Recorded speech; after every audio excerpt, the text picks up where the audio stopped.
media, pers, dan undangan hadirin yang kami muliakan. Assalamualaikum warahmatullahi wabarakatuh. Salam sejahtera untuk kita semua. Om Swastiastu, Namo Buddhaya, salam kebajikan.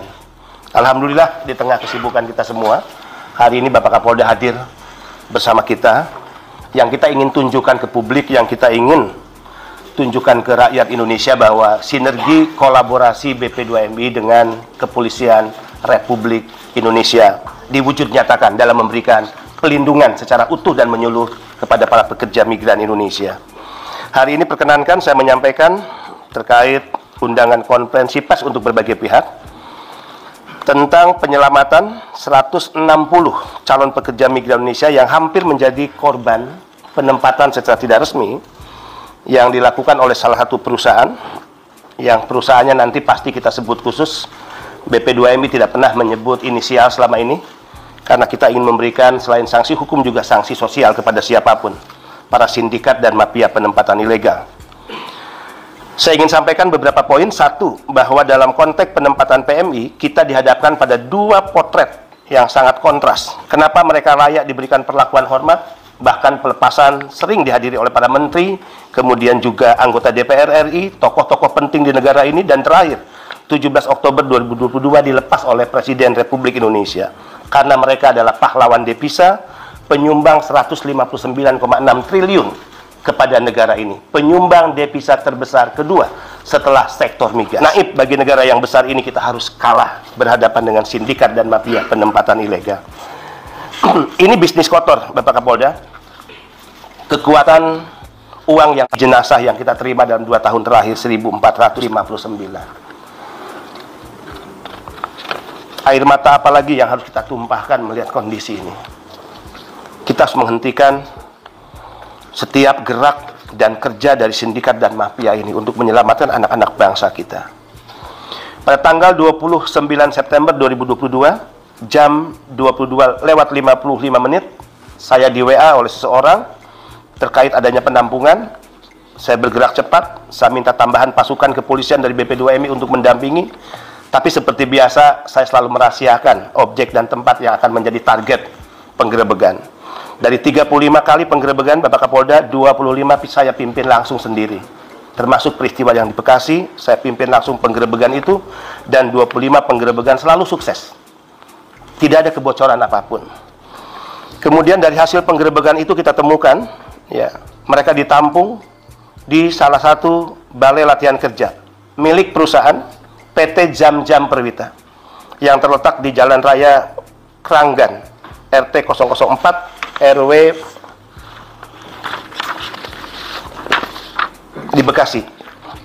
Kemudian pengelola BLK tersebut diduga adalah inisial SA atau Saleh Alatas, yang juga pengelola P3MI, PT Asami Ananda Mandiri. Kemudian di penampungan tersebut ditemukan 160 yang akan diberangkatkan ke Arab Saudi. Dari Jawa Barat 103 orang, dari Jateng 19 orang, dari NTB 19 orang, dari Lampung 9 orang, dari Banten 8 orang, dari DKI 1 orang, dan dari Jawa Timur 1 orang. Alhamdulillah, saya ingin memberikan apresiasi kepada jajaran Polda Metro Jaya, Polres Bekasi Metro, dan juga Polsek Bekasi.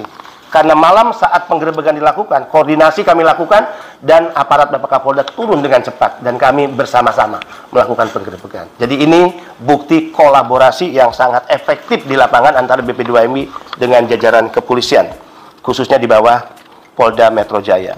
Bahkan malam itu saya telepon Bapak Kapolda dan langsung direspon dengan cepat, termasuk undangan kami untuk mengundang Bapak Kapolda hari ini konferensi pers bersama direspon, dan kita ingin memberikan apresiasi yang setinggi-tingginya kepada Bapak Kapolda Metro Jaya dan juga seluruh jajaran. Sehari setelah penggerebekan, 30 September 2022, BP2MI kemudian melimpahkan kasus dugaan penempatan ilegal PMI tersebut kepada Polres Metro Bekasi Kota, dan telah dibuatkan laporan polisi dengan nomor LP-A/2867/9 Romawi/2022/SPKT tanggal 30 September 2022. Informasi yang diperoleh BP2MI dari pihak penyidik Polres Metro Bekasi telah memeriksa beberapa CPMI sebagai saksi mewakili 160 korban penempatan ilegal. Kemudian PT Jam-Jam Perwita terduga pelaku penempatan ilegal berdasarkan keputusan Dirjen PPTK dan PKK Kemnaker nomor 3/365/HK titik 03.01 9 Romawi 2022 pada tanggal 6 September 2022 saat ini dijatuhi hukuman penghentian sementara sebagai atau seluruh kegiatan usaha penempatan PMI selama 3 bulan dan penetapan tunda pelayanan melalui keputusan Kepala BP2MI nomor 377 tahun 2022. Jadi di saat perusahaan yang bersangkutan menjalani sanksi tidak boleh beroperasi, justru di saat itulah perusahaan melakukan penampungan dan upaya penempatan secara tidak resmi. Menurut saya ini adalah penghinaan pada institusi negara dan pelecehan pada hukum bernegara. Pada hari Sabtu, tanggal 1 Oktober 2022, tim BP2MI sesuai dengan tugas dan tanggung jawabnya melakukan pemulangan para korban ke daerah asal. Dari 160 CPMI, 37 orang dengan sukarela bersedia untuk dipulangkan ke daerah asal. Sedangkan sisanya diduga karena ada ancaman dan bujuk rayu dari sindikat dan calo, mereka tidak bersedia ikut tim BP2MI dan berharap untuk diberangkatkan tetap ke Arab Saudi. Selanjutnya 37 CPMI dibawa ke kantor BP2MI Jakarta di Jalan Pengantin Ali nomor 71 Ciracas, Jakarta Timur. Adapun daerah asal PMI adalah sebagai berikut: Jawa Barat 24 orang, Jawa Timur 1 orang, Lampung 1 orang, Banten 5 orang, Jawa Tengah 6 orang. Pada hari Selasa tanggal 4 Oktober 2022, sekitar pukul 12.34 waktu Indonesia Barat, bertempat di Terminal 3 Penerbangan Internasional Bandara Soekarno-Hatta Tangerang, Provinsi Banten, tim BP2MI berhasil mendapat adanya mobil minibus nomor B7746 PDA warna putih sedang menurunkan 18 orang yang diduga adalah CPMI. Kemudian terhadap 18 orang tersebut tim melakukan interogasi singkat dan diketahui bahwa mereka adalah calon PMI yang akan diberangkatkan dan ditempatkan secara non-prosedural ke Arab Saudi oleh PT Jamjam Perwita. Selanjutnya ke-18 PMI tersebut dibawa menuju shelter BP2MI DKI Jakarta untuk diberikan perlindungan.